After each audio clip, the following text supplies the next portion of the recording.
Hadirin kaum muslimin rahimakumullah.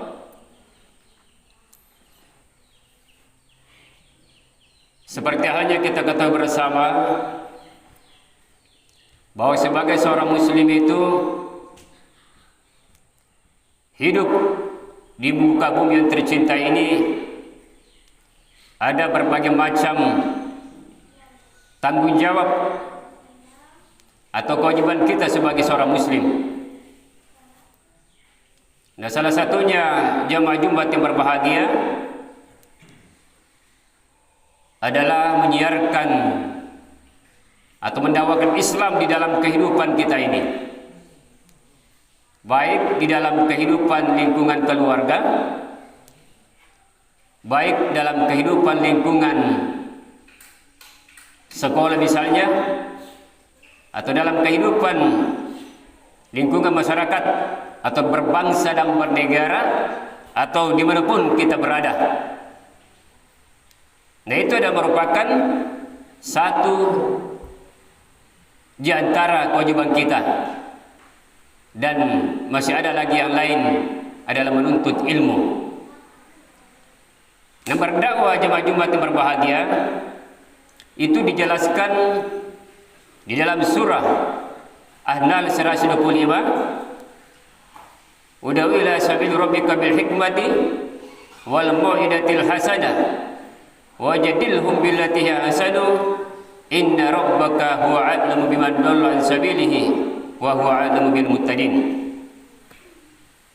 Serulah manusia kepada jalan Tuhanmu dengan hikmah dan pelajaran yang baik, dan bantalah mereka dengan cara yang baik.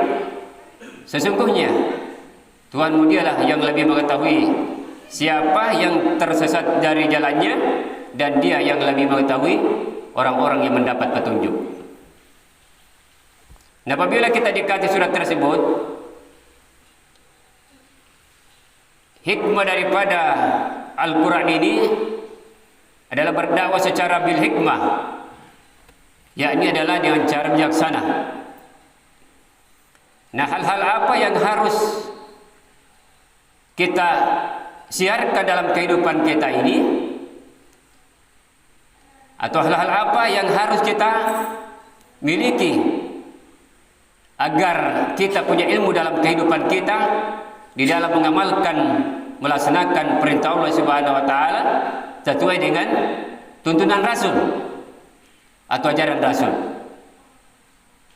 Nah, kriteria yang harus diperhatikan jamaah Jumat yang berbahagia di dalam melaksanakan ibadah kepada Allah Subhanahu wa taala itu harus dengan niat.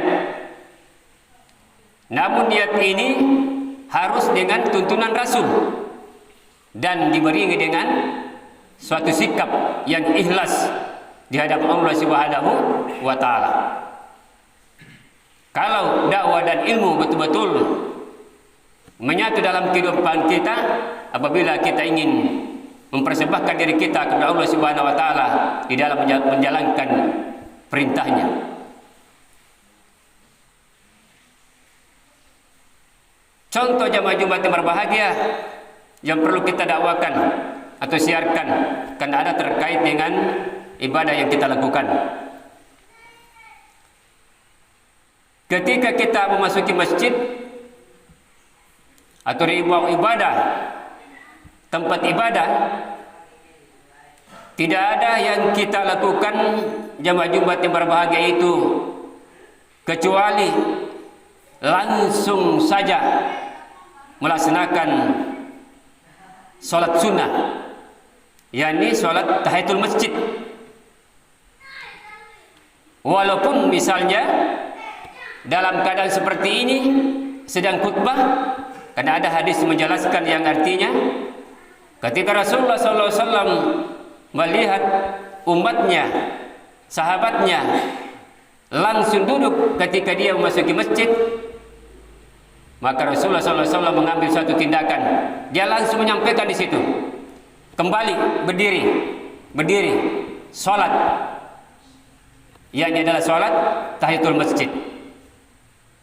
Nah, ini adalah merupakan suatu sunnah Rasul dan sangat dianjurkan harus dilaksanakan. di dalam kehidupan kita.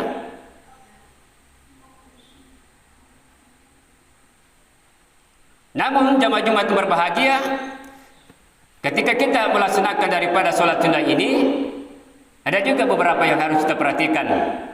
Ada terkait dengan yang namanya sutra. Dalam ajaran agama kita itu,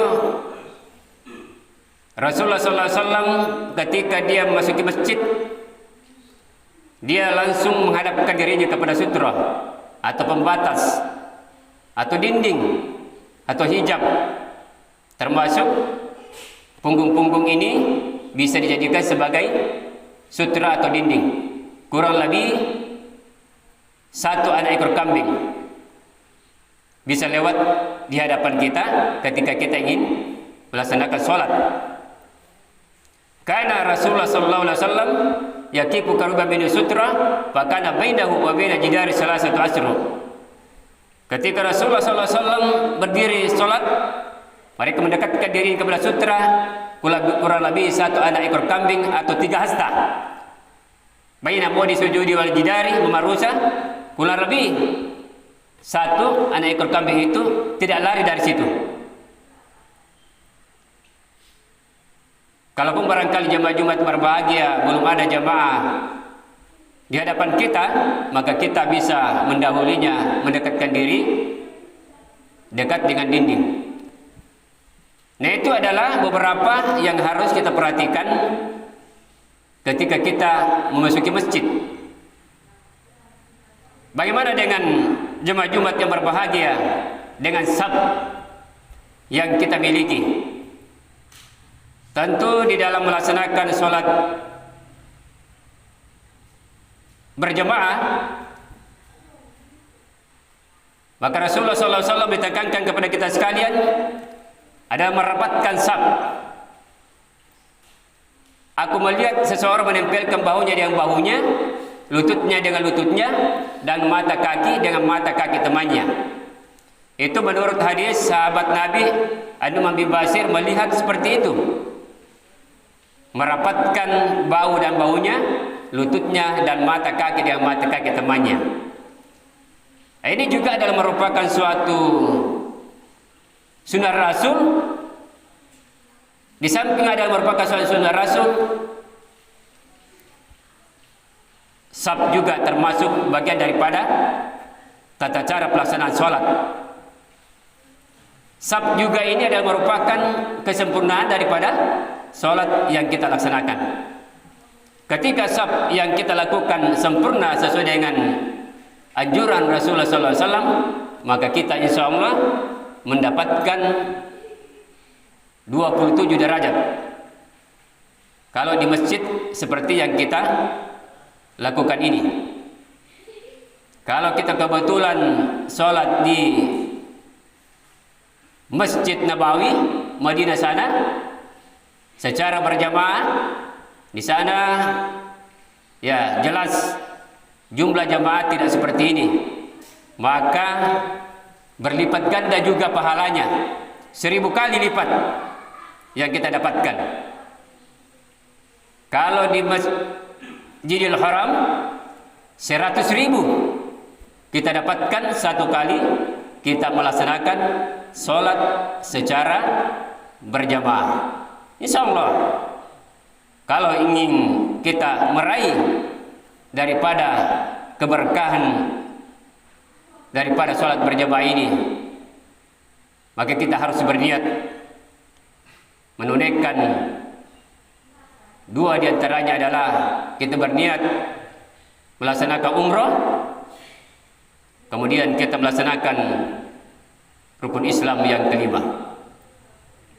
Jemaah Jumat yang dirahmati Allah Subhanahu wa taala, inilah beberapa poin-poin yang harus kita perhatikan manakala kita ingin senantiasa menjaga daripada sunnah-sunnah Rasul, karena sunnah Rasul ini sangat penting dan berpengaruh di dalam kehidupan kita manakala kita melaksanakannya dengan baik. Kata Allah Subhanahu wa taala dijelaskan In asamtu li anfusikum wa isattum falha. Jika kamu berbuat baik, maka kebaikan itu akan kembali kepada dirimu sendiri. Dan jika kamu melaksanakan suatu keburukan, maka itu juga akan kembali kepada diri masing-masing, kata Allah Subhanahu wa taala.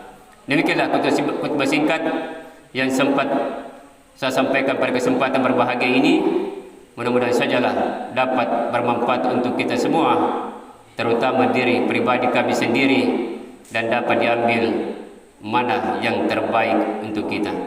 Barakallahu li wa lakum fil Qur'anil azim wa nafa'ni wa iyyakum bima fihi minal ayati wa zikril hakim wa taqabbala minni wa minkum tilawatahu innahu huwas samiul alim.